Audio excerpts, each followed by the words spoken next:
Alors depuis quelque temps, on me pose souvent cette question. Dans certaines de vos vidéos, vous dites que lorsque les gouvernements impriment de l'argent, nous sommes confrontés à l'inflation. À cause de la pandémie, la plupart des gouvernements impriment des crayons. Alors, où est l'inflation? Il suffit juste de regarder ce graphique.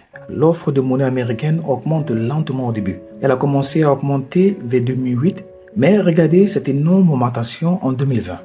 Quand vous voyez un graphique comme celui-ci, vous vous demandez bien sûr ce qui se passe et pourquoi nous ne connaissons pas une inflation sévère malgré cette énorme augmentation de l'impression de la monnaie. Vous avez probablement appris que l'inflation se produit lorsque la masse monétaire augmente. Mais pourquoi ne se produit-elle pas maintenant?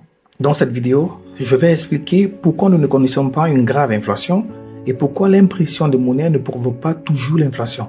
En fait, vous pouvez imprimer autant de monnaie que vous le souhaitez, mais l'inflation peut ne pas se produire parce que l'augmentation de la masse monétaire n'est que la moitié de l'équation. Vous vous demandez probablement quelle est l'autre moitié qui crée l'inflation. Eh bien, la deuxième moitié est quelque chose qui s'appelle la vitesse de circulation de la monnaie.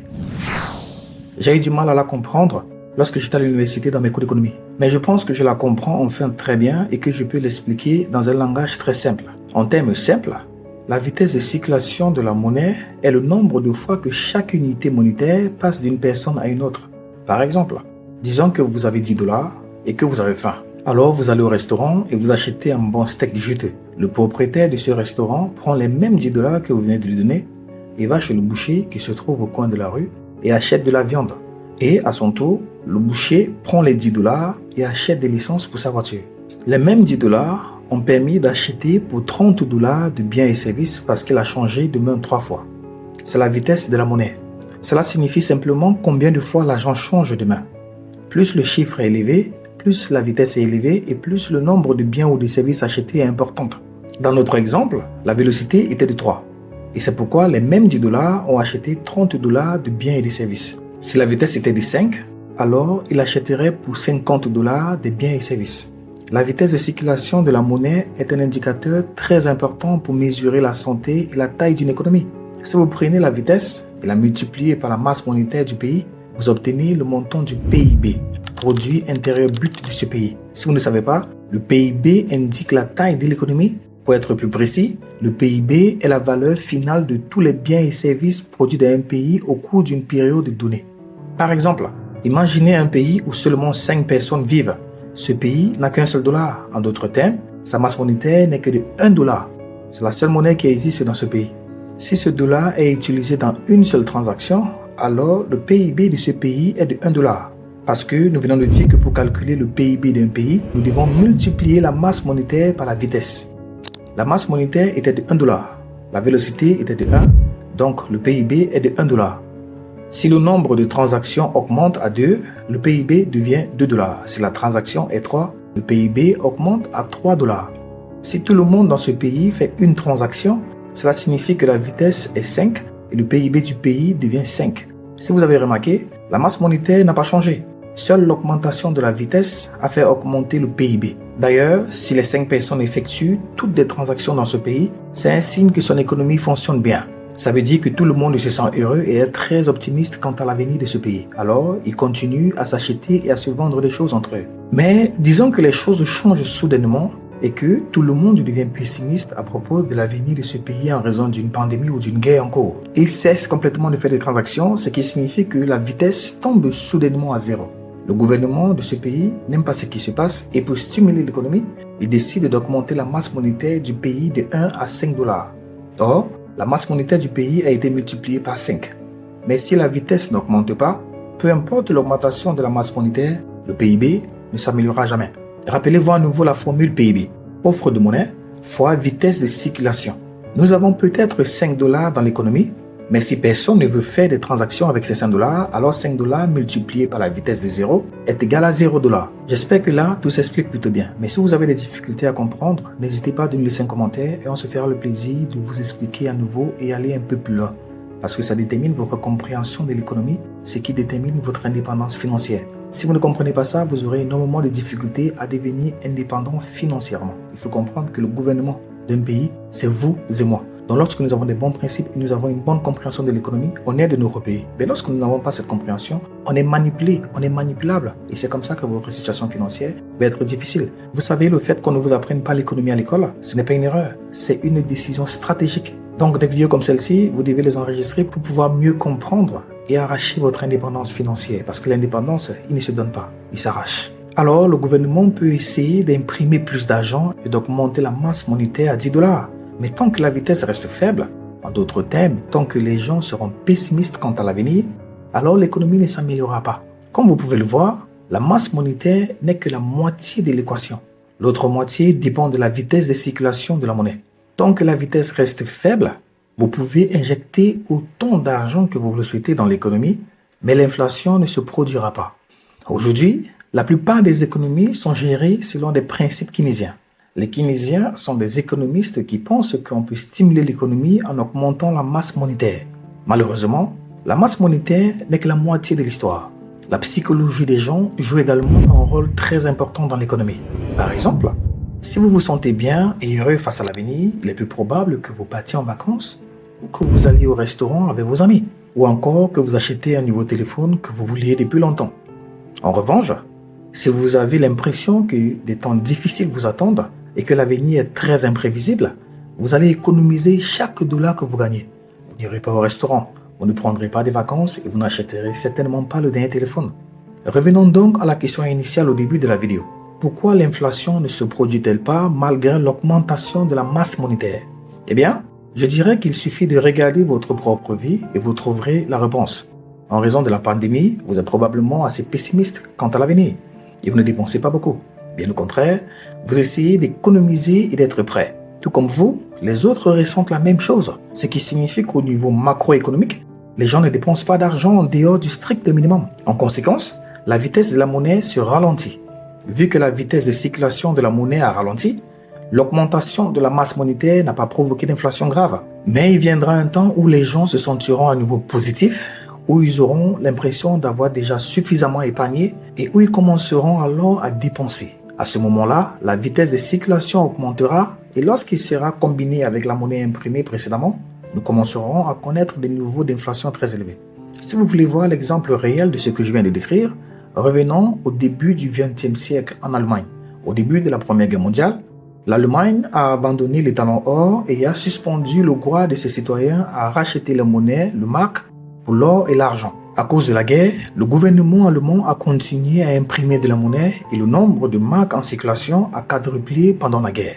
Les prix, cependant, n'avaient pas suivi l'inflation de l'offre de monnaie. Les effets de cette inflation n'ont donc pas été ressentis. La raison est tout simplement qu'en période d'incertitude, les gens ont tendance à économiser chaque centime et la Première Guerre mondiale a été définitivement une période d'incertitude. Ainsi, même si le gouvernement allemand injectait des tonnes et des tonnes de devises dans le système, personne ne l'a dépensé encore. Mais à la fin de la guerre, la confiance des gens a augmenté et les gens ont commencé à dépenser. En peu de temps, les prix ont augmenté pour rattraper l'impression monétaire précédente. Juste avant la fin de la guerre, le taux d'échange entre l'or et le mark était d'environ 100 marks par once. Mais en 1920, il fluctuait entre 1000 et 2000 marks l'once. Les prix de détail ont rapidement été multipliés par 10. Puis, pendant tout le reste de l'année 1920 et la première moitié de 1921, l'inflation a ralenti et à première vue, l'avenir commençait à s'éclaircir un peu. L'économie se régressait. La production commerciale et industrielle était en hausse. Mais il fallait maintenant payer les réparations de guerre. Le gouvernement n'a donc jamais cessé d'imprimer.